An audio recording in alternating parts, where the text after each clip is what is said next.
Chers amis, nous continuons la paracha Bereshit au niveau de Chinour. Alors, il y a un passage extraordinaire. Le passage qui nous dit la chose suivante. Vayaz Elokim et Shnei HaMeorot. Hachem, il a fait deux astres. Gdolim, grand. Et Hameor Gadol, les Meshel Vayom. Le grand astre, il a fait pour la journée. Vet Hameor Katan, et le petit astre, les Meshet Halayla, pour la nuit, pour gouverner la nuit. Vet HaKochavim, et les étoiles.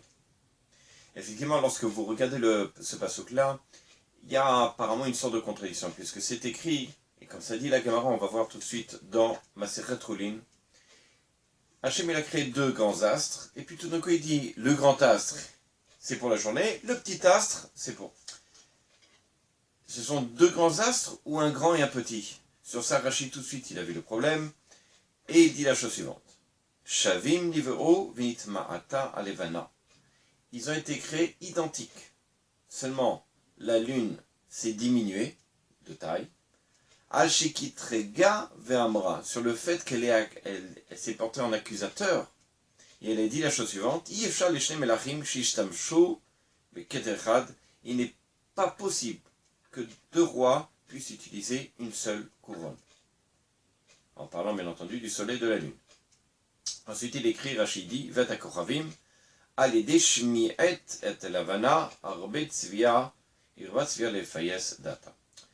le fait est, c'est que, comme elle a diminué, alors, Hachem, apparemment, il a mis une constellation d'étoiles pour les Fayez Data la consoler la lune.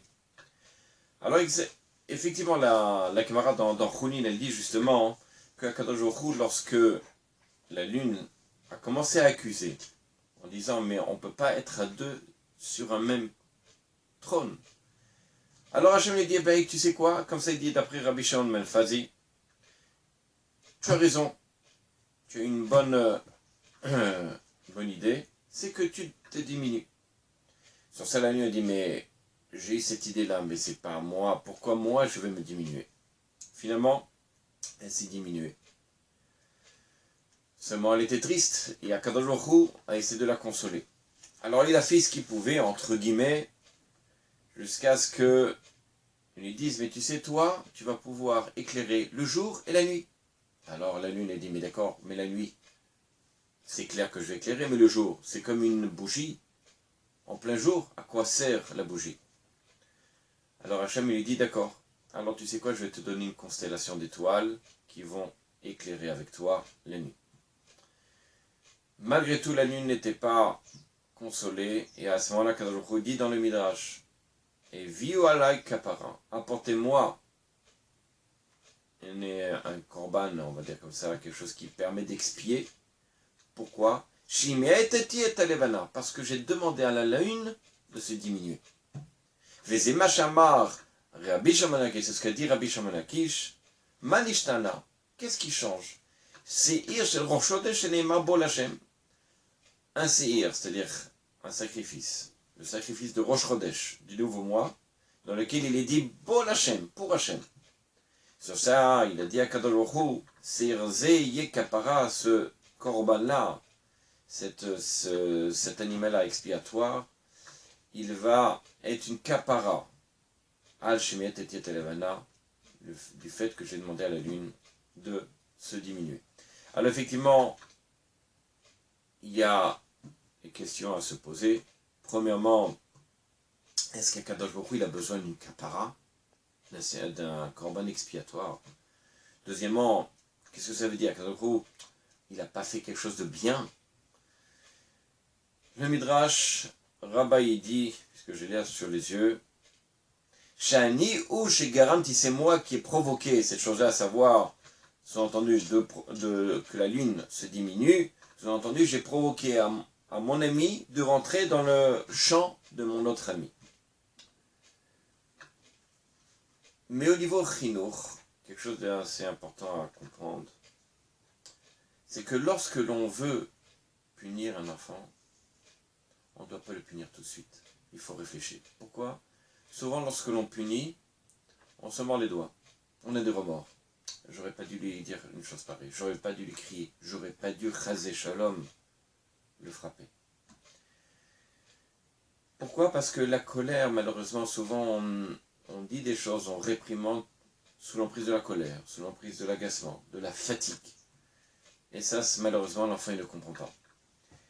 Ça, c'est la première chose. Et si, malgré tout, on avait l'obligation de l'éduquer, c'est-à-dire de le punir, alors, de la même façon qu'Akadosh Baruch Hu, tout de suite, il l'a consolé les faillesses, il demandait pardon, etc. De la même façon, les éducateurs, les parents, doivent aller voir l'enfant et essayer de le consoler en lui disant, tu sais, c'est pour toi parce que tu es quelqu'un d'extraordinaire, et tu as une capacité énorme dans tout ce que tu entreprends. C'est pour ça que je suis assez dur avec toi, je veux que tu comprennes, etc., pour pouvoir le consoler. Le Etz Yosef, justement, il dit, sur la Yaakov, dans la Gemara de Shavuot, il dit la chose suivante. Pourquoi Akadosh Baruch Hu, il vient, il nous dit que, sous-entendu, il s'est trompé, il a mal fait la chose. Le Yosef dit, Panbitom, ça n'existe pas qu'il se soit trompé, Chazéchan de dire une chose pareille.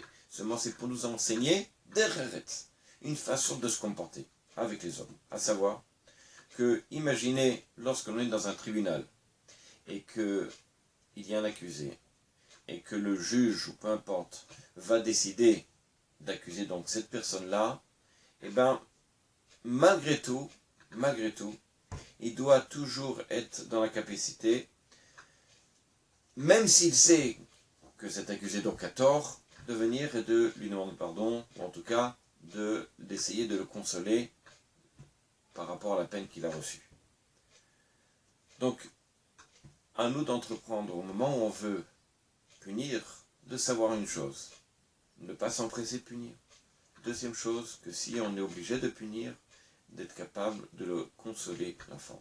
Je me rappelle une anecdote, c'est que dans une des classes que j'avais un enfant qui mettait en effervescence toute la classe. Ça a été la première semaine, c'était difficile, et puis je me suis rendu compte, ça sert à rien, on ne va pas le punir sans arrêt, on ne va pas le mettre dehors encore moins. Je l'ai pris 5 minutes avant de rentrer en classe, et j'ai commencé à discuter avec lui.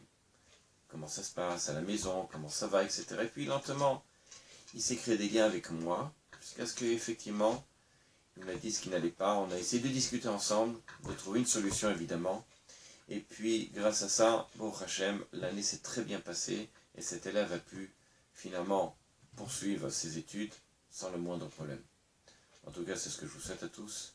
Bezrat Hashem, une grande hatzlacha dans le chino des enfants, et à bientôt. Shabbat shalom.